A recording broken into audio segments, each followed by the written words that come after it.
Hey, it's Todd from Gilla Games. I just wanted to chime in on this stuff that's been going on with Unity. I feel like I should throw my 2 cents in because a lot of people have been asking me how, if it affects me in any way. If you're not familiar with it, recently, in the last week or so, Unity announced a bunch of price changes, and it hard to call it changes really. It's like a whole bunch of new stuff, but there are some changes as well.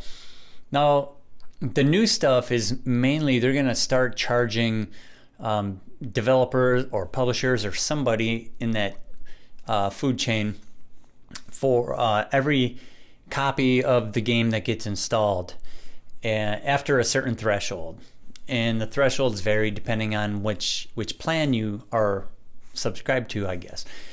And you unless you're using the free version, the plans cost money to subscribe in the first place, and it's not an insignificant amount of money. I paid $299 plus tax, $299 plus tax each of the last 2 years. So even though that's not a huge amount, that's still more than what I paid for my Photoshop plan, which is $11 a month times 12, whatever that comes to, well under 200, less than 150. So, I mean, and Photoshop is arguably just as important as Unity when it comes to, an essential tool for making games or anything really. I use Photoshop practically every day. So the fact that Unity was already charging me, and that's on the Plus plan, $299 for a Plus plan, and then they had another one called the Pro plan, and I'm not even sure how much that one cost because I didn't really need the features.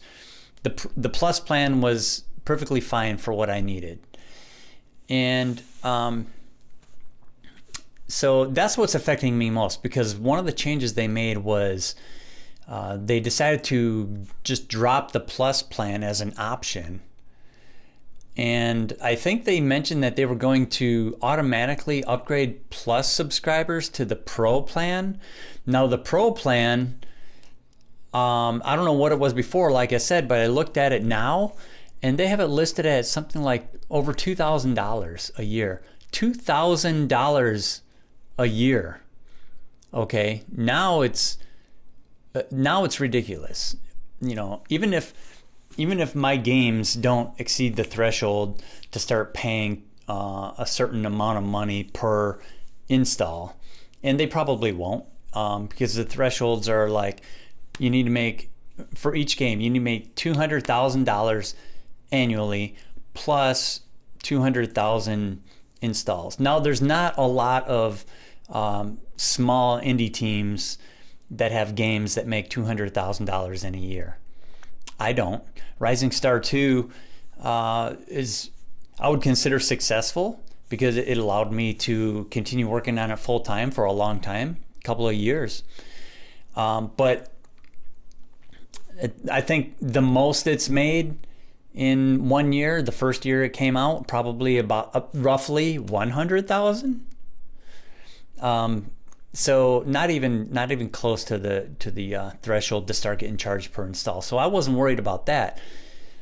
But getting rid of the Plus plan and forcing people to get on this Pro plan that's over $2,000, or what is that, like 6.5 times more expensive than what I was paying for, and perfectly adequate plan for what I was doing.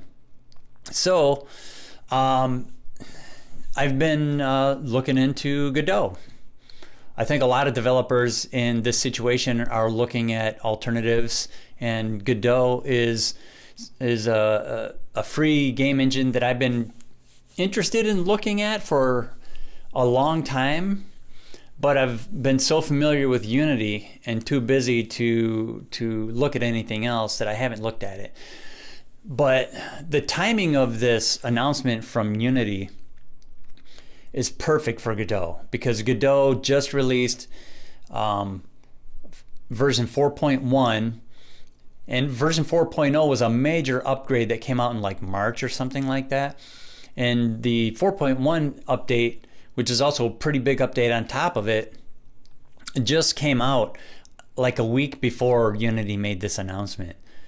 Horrible timing on Unity's part, great timing on Godot's part, because all of a sudden a lot of people are looking at Godot as a serious alternative, because it is totally free and it's open source. There's a lot of really good improvements in this latest 4.0/4.1 version compared to previous versions, and that's what I'm going to start looking at it.